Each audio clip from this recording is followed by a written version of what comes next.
तुम्हारे पांव के नीचे ज़मीन नहीं, कमाल है कि तुम्हें यकीन नहीं। तो इनकी ज़मीन खिसक चुकी है और इसलिए ये जातीय रंग देने का कोशिश इन्होंने कल किया, जो कि एक बहुत शर्मनाक बात है।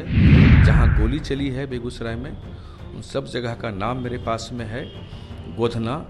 गोधना ठाकुरबाड़ी, पिढौली चौक, आधारपुर, अयोध्या चौक, बगराहाडीह और मल्हीपुर चौक थर्मल गेट के पास गोली चली है।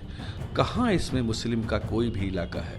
जिस दिन गोली चली थी उस दिन मुख्यमंत्री रात को सीएम हाउस में बैठकर पीके के साथ प्रधानमंत्री कैसे देश का बने इसकी प्लानिंग कर रहे थे। ये कितनी शर्मनाक बात है।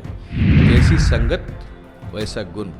जिस तरह की संगति में नीतीश कुमार गए हैं वैसा ही काम तो अब करेंगे वो। नमस्कार, आप देख रहे हैं न्यूज़ नेशन में आपके साथ तबजीत सिंह। बीते दिनों बेगूसराय में 2 संदिग्ध अपराधियों के द्वारा 11 लोगों को गोली मार दिया जाता है, जिसके बाद बिहार की राजनीति काफ़ी गर्म हो गई है और मुख्यमंत्री नीतीश कुमार कह रहे हैं कि किसी जाति के द्वारा इस तरह की घटना करवाया गया है। इसी पर बात करने के लिए हमारे साथ हैं बीजेपी के नेता नीरज कुमार, उनसे बात करेंगे। ये भी बेगूसराय से आते हैं। सर, कैसे देख रहे हैं इस कांड को? सबसे पहले तो मैं मुख्यमंत्री जी के विषय में यह कहना चाहूँगा कि दुष्यंत कुमार का बड़ा मशहूर शेर है कि तुम्हारे पाँव के नीचे ज़मीन नहीं, कमाल है कि तुम्हें यकीन नहीं। तो इनकी ज़मीन खिसक चुकी है और इसलिए ये जातीय रंग देने का कोशिश इन्होंने कल किया, जो कि एक बहुत शर्मनाक बात है। इन्होंने बिहार का एक गंदा चेहरा, जो कि सच में यहाँ है, जंगल राज 2 आने के बाद ये चेहरा उभरा है, इसको उन्होंने देश के सामने में एक अलग एंगल दे के परोसने का प्रयास किया। जहाँ गोली चली है बेगूसराय में, उन सब जगह का नाम मेरे पास में है। गोधना ठाकुरबाड़ी, पिढौली चौक, आधारपुर, अयोध्या चौक, बगराहाडीह और मल्हीपुर चौक थर्मल गेट के पास गोली चली है। कहाँ इसमें मुस्लिम का कोई भी इलाका है? मुख्यमंत्री जी जानबूझ करके बिहार को दंगे की आग में धकेलने का प्रयास कर रहे हैं और ये बिहार और कम से कम बेगूसराय की धरती दिनकर की धरती रही है, वो उनकी इस बहकावे में नहीं आने वाली है। उनका कहना, सरकार को कहना है कि ये साजिश के तहत लगता करवाया गया है। साजिश के तहत करवाया गया है तो मुख्यमंत्री को इसकी निष्पक्ष जांच करवानी चाहिए। दूध का दूध, पानी का पानी हो जाएगा उसमें। गृह मंत्रालय उन्हीं के पास में है, आप इसका जांच करें। बड़े शर्म की बात है कि बिहार का मुख्यमंत्री झूठ बोलता है। इससे बड़े शर्म की बात क्या हो सकती है कि मुख्यमंत्री से झूठ बोलकर जातीय रंग देने का प्रयास कर रहे हैं। याद करिए कि जिस दिन बेगूसराय में गोली चली थी, उसके बाद जब मुख्यमंत्री बयान देने आए थे तो उनके चेहरे पर मुस्कुराहट थी। कितनी गंभीर मुख्यमंत्री हैं, यह इस बात का परिचायक है। जिस दिन गोली चली थी उस दिन मुख्यमंत्री रात को सीएम हाउस में बैठकर पीके के साथ प्रधानमंत्री कैसे देश का बने इसकी प्लानिंग कर रहे थे। ये कितनी शर्मनाक बात है कि बिहार जल रहा है, गोलियों के थरथराहट से खून के चिथड़े रोड पर गिर रहे हैं और मुख्यमंत्री प्रधानमंत्री बनने की प्लानिंग कर रहे हैं।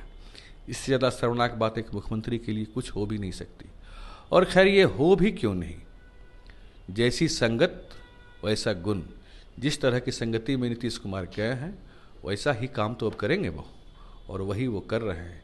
जिस सरकार में 8 मंत्री अपराधी हों, जिन पे केस हो, कानून मंत्री फरार हैं और अभी कृषि मंत्री इनकी देखिए, इनकी ही सरकार का पोल खोल रहे हैं। तो सच तो जनता के सामने आ रहा है और सामने आएगा। जनता इनके बातों को पहचान चुकी है। अब इनके झांसे में नहीं आने वाली। जनता इंतज़ार कर रही है कि बीजेपी की सरकार यहाँ अकेले बने। जदयू के मंत्री मदन सहनी का कहना है कि उनके जो मंत्री हैं, उनके सांसद, बेगूसराय के जो सांसद हैं, उनकी छवि कैसी है? बेगूसराय के सांसद जो भारत सरकार में गृह मंत्री भी हैं, बहुत बेदाग छवि है।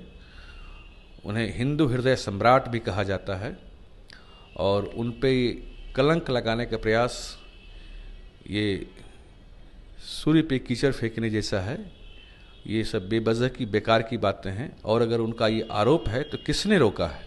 मुख्यमंत्री, मैं पुनः कहता हूं कि मुख्यमंत्री जी के पास गृह मंत्रालय है, वो इसकी जांच करवाएं कि अगर भाजपा का कोई आदमी इसमें शामिल हो तो उसे पकड़ने का वो काम करें। बयानबाजी से बचे, झूठे बयानबाजी से सस्ती लोकप्रियता हासिल करने के लिए इस तरह की बयानबाजी ना करें। मुख्यमंत्री जी कह रहे हैं कि जनता राज है बिहार में, आप लोग जंगल राज की बात कर रहे हैं बीजेपी। ये एक बेबस और लाचार मुख्यमंत्री का बयान है। ये जनता राज नहीं, ये जंगल राज है, कंप्लीट जंगल। रात ही देखिए ना, एक अस्पताल के मालिक को यहाँ किडनैप कर लिया गया। बहुत दिन बाद बिहार में फिर इस तरह की घटना हुई है। तो क्या होगा बिहार में, जहाँ 8-8 मंत्री ऐसे हों जिन पे कि आपराधिक मुकदमा चल रहा हो, उससे कुछ और उम्मीद की भी नहीं जा सकती। अब बिहार की जनता सब देख रही है, समय आने पर इनको माकूल जवाब दिया जाएगा। ये थे हमारे साथ बीजेपी के नेता नीरज कुमार। इन्होंने तमाम सवालों का जवाब दिया। ऐसे तमाम खबरों के लिए बने रहे न्यूज़ 24 के साथ। नमस्कार।